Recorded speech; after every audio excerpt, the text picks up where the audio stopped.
Safari Savvy Reptiles here, and we're working with redfoot tortoise eggs. We just actually went out and collected 8 redfoot tortoise eggs. In the previous video, I said she was 23 years old. At the end, I said she's 26. We actually got her when she was 23 years old. She is 26 now. We've got 2, 4, 6, 8 eggs. This is not the substrate we're going to be keeping it in. Over here is actually the container we're going to use for these eggs because they're so large. We're going to actually use a small shoebox container you can get. They're pretty inexpensive. We didn't put any holes in it because if you can see, I don't know if I can show it very well. There's pretty good gaps in the holes there, so you really don't have to worry about the air for these guys. So inside, I already mixed it up. This is the vermiculite. And the vermiculite is good to hold moisture. When you mix it up, a lot of people ask how you should mix it. So you can see I can kind of pull it apart. I can squeeze it and it kind of forms together and then it easily rolls apart. So you don't want it sopping wet. Obviously, there's no pooling of water at the bottom and it's moist for these eggs.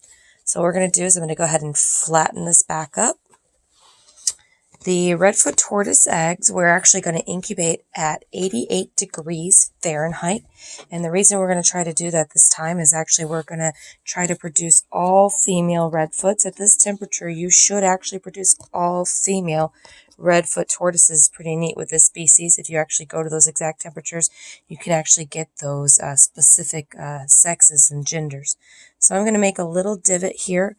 1, 2, 3, 4, 5, 6, 7, 8. Just creating a small, shallow divot for those eggs to go in. Now they're going to have a little bit of dirt from outside. I'm really not too concerned about that. And I'm actually going to come in here. I'm going to put them just like so in here. So I don't know if you can tell but the image of the video, but we've got divots there. And the egg actually sits slightly in the divot. So we go 1, and we got 2 eggs in there. And 3.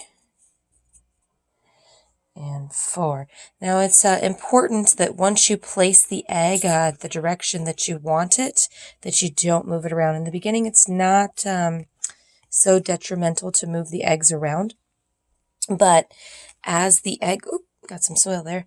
As the baby starts to develop, they actually create their own kind of air pocket in there, and so you don't want to cause anything to happen like drowning in the egg. So we've got 5 so far. I'll do 6. Not every one of them are perfectly shapen. If you can see, this one's kind of misshapen. I did not candle these, and I'm just going to put them in the incubator right now, and we're going to see exactly later on if these guys look good. Now, we don't know for certain, but we have a lot of key factors that will show you.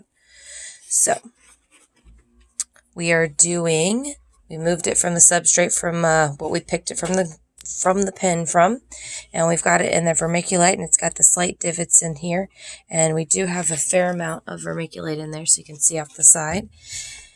And we're going to close this bad boy up and it will go into the incubator. And I'll do another video later on about how you can actually candle these to check and see if they're actually fertile. It actually is easier to candle them as they get a little bit older because you'll see more veining. And I'll tell you about that later. Again, these are our redfoot tortoise eggs.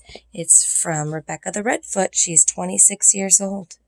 Thank you so much. This is Safari Savvy Reptiles.